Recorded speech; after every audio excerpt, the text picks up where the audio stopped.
G'day, Elliot from Pebble here. Today I'm showing you how you or your team members can use their existing mobile phone to accept payment for a pending Xero invoice.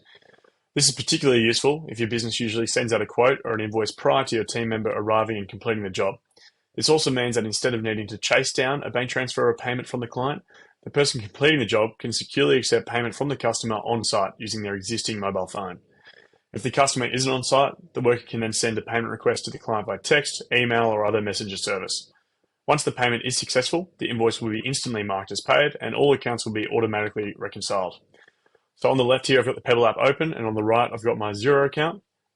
Prior to the person going and completing a job, you or one of your team members will probably create a new invoice for that customer. Today, I'm going to use myself as an example.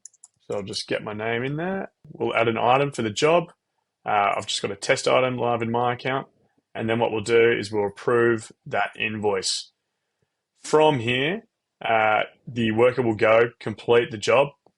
Once the job is completed and the customer is there and willing to make payment on the spot, they'll just pull up their Pebble app on their phone. They'll go across to the business hub. They'll go to invoices, and then that will automatically sync all the awaiting payment invoices in here in the pending tab. What they'll do in order to add a payment to that is they'll click on the awaiting payment invoice, which you can see over here in the Xero page as well. They'll click that to add payment, they'll confirm, and then a transaction will be created for that invoice. If the customer's in front of them, they'll probably want to take payment by tap to pay by tapping the card or device on your worker's phone. They'll go here, they'll go pay with tap to pay. They'll bring that up. And I'll just show that on my screen up here just because Apple has blocked it from being shown on screen recordings.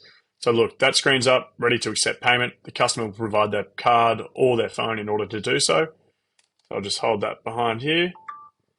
That payment is now being processed. If you look back to my screen where the Pebble app is up, you can see in the background that the payment has been made. Now, if the customer would like a receipt there on the spot, the worker can press share receipt link and then send that via text, email, or however the customer would like. If we look back at the Xero screen over here, you'll see if I go to paid now, that invoice has moved from awaiting payment to now paid, automatically reconciling everything to do with your Xero account. If you go back to the app, you can now go to paid. I'll refresh that by swiping down, and that invoice will appear down here, $11, and it'll be disappeared from the pending. And that's that. Transaction made, everything reconciled, all done from your workers or your employee or your own phone on the spot.